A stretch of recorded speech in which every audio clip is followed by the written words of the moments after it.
Let's talk about being queer in America post-election. Feeling not great. As a queer woman of color, how are you feeling? I think I feel how we've always felt. And we will survive. We will get through this, even though it's very scary. Yeah. The movie takes on kind of a whole different, not a whole different, but it's going to resonate differently. I think so. I think the movie is even more necessary. There's a storyline in Wicked that is so wonderful. And I think people are going to walk out floating. You've got this bright young woman who has been on the outside, but she's got all the talent. And also, I think, inspired to defy the things that threaten to pull them down. Then comes this other little girl who tells a little lie because she knows all about being popular. But it's lie enough for everybody to turn against the good little green girl who's got the talent, who's saying, wait, let's defy gravity. And they ignore her, they shun her, and the girl that told the lie becomes popular. She knows about popular. Over the weekend, I was watching the Wicked red carpet, and for the most part, it was pretty non-controversial. Everybody was talking about the movie, what it was like working on the movie, the songs, the costumes. There's only one point in the official red carpet stream that was held on the official Wicked YouTube channel that I found a little bit controversial, and it was with Jeff Goldblum. In our story, 2 people, maybe 3 people, unite and team up, and they're possessed of a powerful love and a lovely power.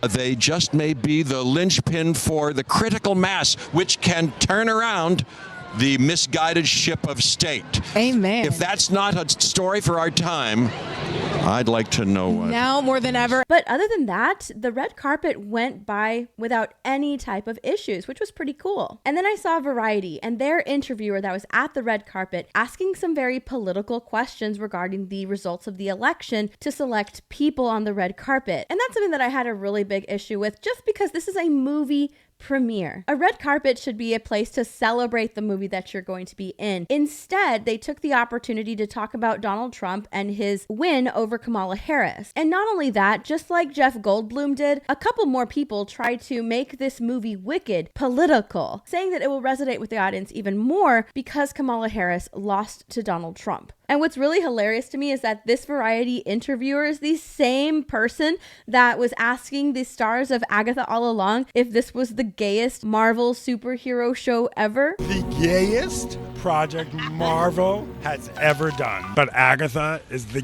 gayest Marvel project yet. It's been described as the gayest Marvel project ever. The show has been described to me as the gayest Marvel project to date. Well, that was horrifying. He just couldn't help himself. But, you know, Wicked has been surrounded with a lot of controversy lately. Let's get into the latest. Wicked star Sheryl Lee Ralph. We really see what America is, and it's frightening. If you do not know, Sheryl Lee Ralph, she played Madame Morrible in the stage production of Wicked, and that is why she was at the Wicked red carpet. But it's what she said about the election, and it wasn't just her. There were many other interviews as well, but it's what she said about the election that had people talking. Wicked star Sheryl Lee Ralph is an unrestrained fan of Democrats in general, and Kamala Harris in particular, so she has appealed for common sympathy in equal measure as President-elect Donald Trump begins to prepare for a return to the White House. Now, she is a huge Democratic supporter. You can see it. It's all over her Twitter. But this is what she had to say in regards to the election. How are you staying so positive and so hopeful? Oh, because you know what? If anything else was supposed to have happened, it would have happened. But that is not what God wanted us Never talking to you before the election. Thank you. That is it. Yeah, with all of the celebrity backing, all of the celebrity endorsements, all of the money coming in to the Kamala Harris campaign, she still lost to Donald Trump. There was nothing else that they could do. She lost to Donald Trump. So now we really see America. We really see what America is all about. And she thinks that it is because America is racist and misogynist. You go over to her Twitter, she retweeted this from The View. But I'm not surprised. As a woman of color, I was so hopeful that a mixed race woman married to a Jewish guy could be elected president of this country. And I think that it had nothing to do with policy. I think this was a referendum of cultural resentment in this country. So it had nothing to do with Kamala Harris's policies, which I didn't really see any on her campaign, to be honest. It had nothing to do with that. It's all about racism and misogyny, and that is how the American people voted, according to this woman. They voted because they are racist and misogynist, and they didn't want to see a black woman as president of the United States. And it's frightening. We've seen for time immemorial that the people will vote against their best interest every time. I don't think the American people voted against their best interest, because the American people have had 4 years of Donald Trump already, and we've had 4 years of the Biden-Harris administration already. And when comparing the two, the vast majority of Americans who voted, and they voted in vast numbers for Donald Trump, preferred life under Donald Trump. The average American citizen can barely afford groceries, can barely afford gas, can barely afford insurance. All of these corporations have been able to go unchecked for 4 years, and it's become basically unlivable. But no, she thinks that it's all about racism and misogyny here in the United States. She wasn't the only one talking about the election. Like I said, this interviewer gave us plenty to discuss. Let's talk about being queer in America post-election. How are you feeling?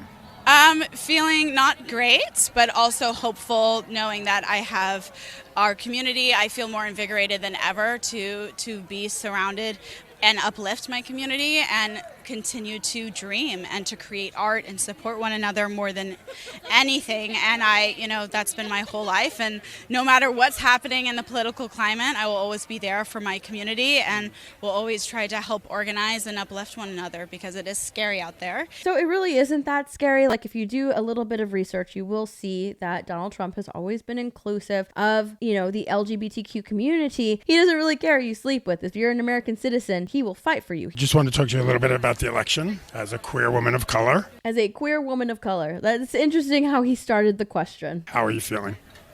I think I feel how we've always felt.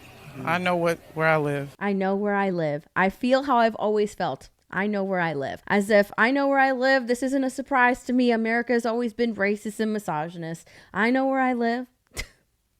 Not a surprise. And I think everybody now knows where we live. I live in a free country where we just had an election and everybody voted in their best interest. The vast majority of Americans spoke and they voted for Donald Trump. Are you worried?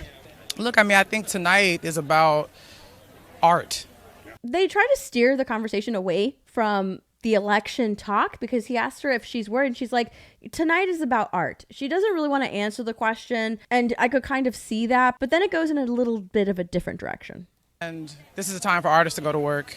That's something that's sort of floating around now, and I believe that. I go to work every day. Everybody's going to go to work, and I think what tonight is really about is about being uplifted and being sort of escaping, but also getting a sense of what society is also reflecting. I just want to give a shout out to the guy in the background. He came in twirling. Look at that. There he goes. Woo! He's ready for Wicked.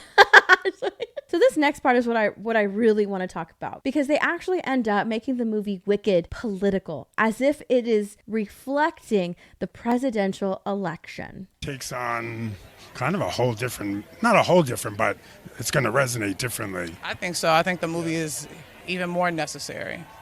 And I think people are going to walk out floating, and also I think inspired to defy the things that threaten to pull them down. People are going to come out inspired and ready to defy the things that are pulling them down. People are going to be inspired to go against the president of the United States, Donald Trump. Let's look at what Jeff Goldblum said. Who amongst us does not yearn for a world that works for everyone, in fact, every creature?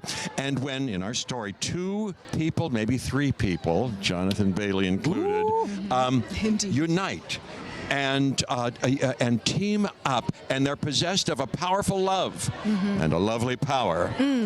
They just may be the linchpin for the critical mass, which can turn around the misguided ship of state. These people are going to rise up and turn around the misguided ship of state. If that's not a story for our time, I'd like to know what. Now more than ever. And the misguided America need to be redirected in the right direction. This is a story of our time, needed now more than ever. Misguided America needs to be led in the right direction. We didn't go in the right direction this time. Storyline in Wicked that is so wonderful.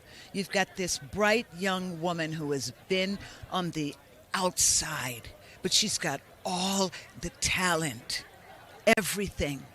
Then comes this other little girl who tells a little lie because she knows all about being popular, but it's just a little lie.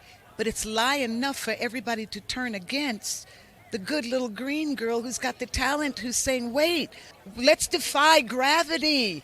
Let's go there. And they ignore her, they shun her, and the girl that told the lie becomes popular. She knows about popular. It's an interesting story that could be told right now. Interesting story that could be told right now, almost as if Elphaba, the green little girl who defies gravity, is Kamala Harris, represents Kamala Harris, and the other little girl, who's the more popular little girl who tells a little lie, is Donald Trump. I really can't believe she said that. She's comparing Glinda, the good witch, to Donald Trump. It's an interesting story that could be told right now. She left out the fact that Glinda and Elphaba have a amazing relationship, a wonderful friendship. It's a beautiful story about friendship and love between these two women, but she wants to make it political. Glinda represents Donald Trump and Elphaba represents Kamala Harris. I hate it. I don't like that they're politicizing this movie. It's a story that needs to be told. It's going to resonate with so many people, especially after this election. It's really ridiculous. But you know what? These are elitists. Hollywood is full of elitists who don't really understand the regular, everyday America struggle. They don't live in the same reality that